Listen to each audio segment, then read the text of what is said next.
সৌরভ গঙ্গোপাধ্যায়কে সম্প্রতি একটি জমি দিয়েছে রাজ্য সরকার। মাত্র 1 টাকার বিনিময়ে সেই জমি ভারতের ক্রিকেট দলের প্রাক্তন অধিনায়ক তথা প্রাক্তন বিসিসিআই সভাপতিকে দিয়েছিল মমতা বন্দ্যোপাধ্যায়ের সরকার।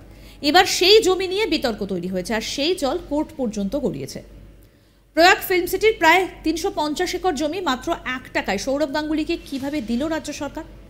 এই বিষয়ে রাজ্য সরকারের রিপোর্ট তলব করল কলকাতা হাইকোর্টের বিচারপতি জয়মাল্য বাগচি এবং বিচারপতি গৌরাঙ্গ কান্তের ডিভিশন বেঞ্চ।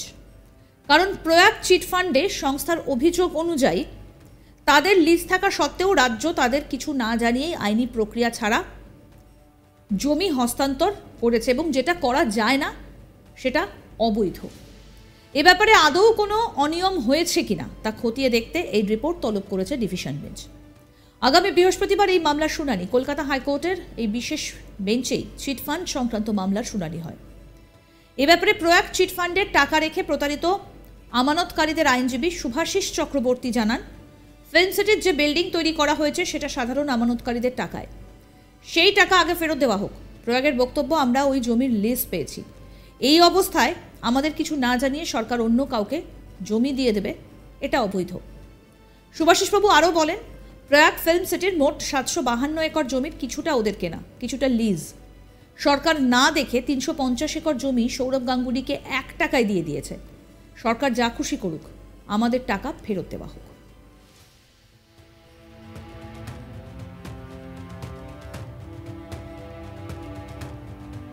তিনি আরও বলেন, 2700 কোটি টাকার মতো তোলা হয়েছে, সেই টাকা নিয়ে ফিল্ম সিটি বানানো হয়েছে।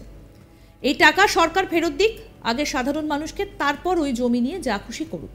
আমাদের প্রতিনিধি এই বিষয়ে কি প্রতিবেদন তুলে ধরেছেন, শুনবো এবার। প্রয়াগ ফিল্ম সিটির প্রায় 350 একর জমি মাত্র 1 টাকায় সৌরভ গাঙ্গুলিকে রাজ্য সরকার দিয়েছে বলে এরকমই একটা চাঞ্চল্যকর অভিযোগ চিটফান্ডে টাকা দিয়ে প্রতারিতদের তরফের আইনজীবী কলকাতা হাইকোর্টে দায়ের করেছেন। একই সঙ্গে প্রয়াগ যে সংস্থা, চিটফান্ড সংস্থা, সেই সংস্থার তরফের আইনজীবীও কলকাতা হাইকোর্টে দাবি করেছেন যে তাদেরকে এই জমি তাদের কাছে লিজে থাকা সত্ত্বেও রাজ্য সরকার তাদেরকে কিছু না জানিয়ে কোনো রকম আইনি প্রক্রিয়া ছাড়াই এই জমি হস্তান্তর করছে সৌরভ গাঙ্গুলিকে, যা অবৈধ।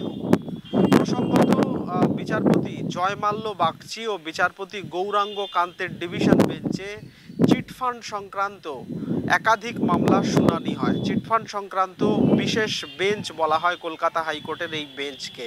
সেই বেঞ্চেই এই মামলার শুনানি ছিল, যেখানে চিটফান্ডে টাকা রেখে প্রয়াগ যে চিটফান্ড সংস্থা, সেই সংস্থায় টাকা রেখে প্রতারিতদের তরফে আইনজীবীরা কলকাতা হাইকোর্টে বিচারপতি জয়মাল্য বাগচির ডিভিশন বেঞ্চে অভিযোগ জানিয়েছেন যে তারা এই সংস্থায়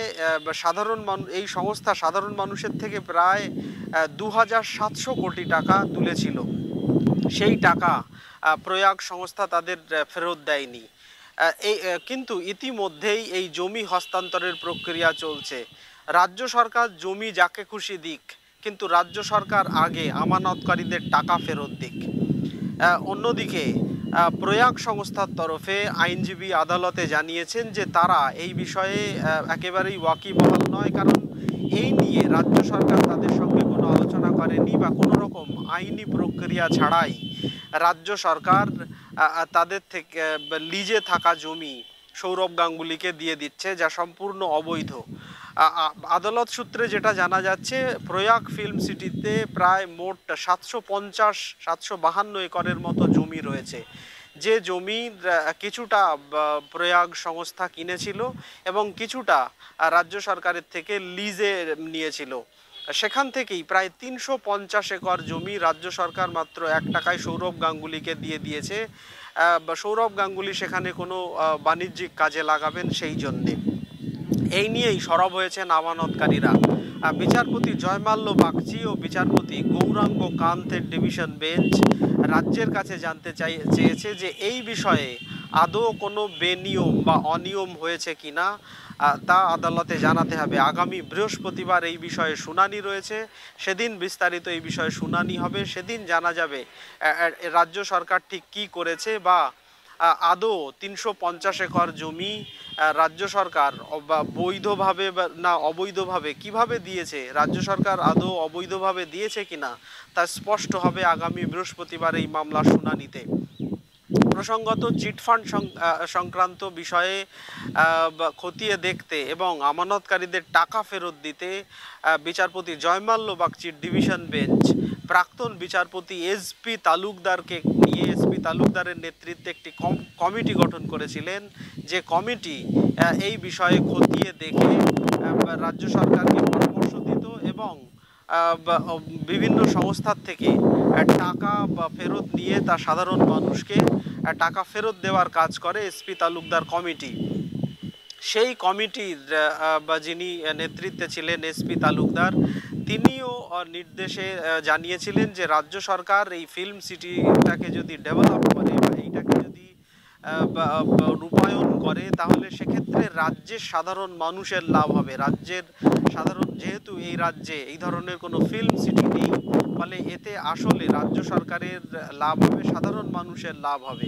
কিন্তু সেখানে যদি কোনো ইন্ডাস্ট্রি করা হয় সেই লাভ সাধারণ মানুষ থেকে রাজ্য সরকার কারোই, যদি রাজ্য সরকার সেই বিষয়ে কর্ণপাত না করে 1 টাকায় প্রায় 350 একর জমি কোনো রকম আলোচনা ছাড়াই সৌরভ গাঙ্গুলিকে দিয়ে দিয়েছে বলে অভিযোগ। এই বিষয়ে ডিভিশন বেঞ্চ রিপোর্ট তলব করেছে রাজ্যের কাছে। আগামী বৃহস্পতিবার সেই রিপোর্ট আদালতে জমা পড়বে। আগামী বৃহস্পতিবার জানা যাবে যে এই বিষয়ে রাজ্য সরকার আদৌ বৈধভাবে সেই কাজ করেছে কিনা। প্রসঙ্গত আইনজীবীদের তরফে আমানতকারী যারা চিটফান্ডে টাকা রেখে প্রতারিত হয়েছেন সেই আমানতকারীদের তরফের আইনজীবী শুভাশিস চক্রবর্তী জানিয়েছেন যে প্রয়াগ যে চিটফান্ড সংস্থা, সেই সংস্থা সাধারণ মানুষের থেকে প্রায় 2700 কোটি টাকা তুলেছিল এবং সেই টাকায় এই ফিল্ম সিটি গড়ে তোলা হয়েছে। ফলে সাধারণ মানুষের টাকায় এই ফিল্ম সিটি গড়ে তোলা হয়েছে। সেই জমি নিয়ে এখন রাজ্য সরকার কাকে দেবে না সেটা রাজ্য সরকারের বিষয়, কিন্তু রাজ্য সরকার আগে আমানতকারী বা এই প্রয়াগ চিটফান্ডে টাকা রেখে প্রতারিতদের টাকা আগে ফেরত দিক, 2700 কোটি টাকা আগে ফেরত দেওয়া হোক, তারপর জমি নিয়ে রাজ্য সরকার যা খুশি করুক। রাজ্য সরকার জমি সৌরভ গাঙ্গুলিকে দেবে কি অন্য কাউকে দেবে সেটা রাজ্য সরকারের বিষয়, তা নিয়ে তারা চিন্তিত নয়। তাদের বক্তব্য তাদের টাকা আগে ফেরত দিতে হবে। অন্যদিকে প্রয়াগ যে চিটফান্ড সংস্থা, সেই সংস্থার আইনজীবী জানিয়েছেন যে রাজ্য সরকার কোনো রকম বৈধ আইনি প্রক্রিয়া ছাড়াই। আরও আপডেট পেতে দেখতে থাকুন আজ তাক বাংলার ইউটিউব চ্যানেল, সাবস্ক্রাইব করুন।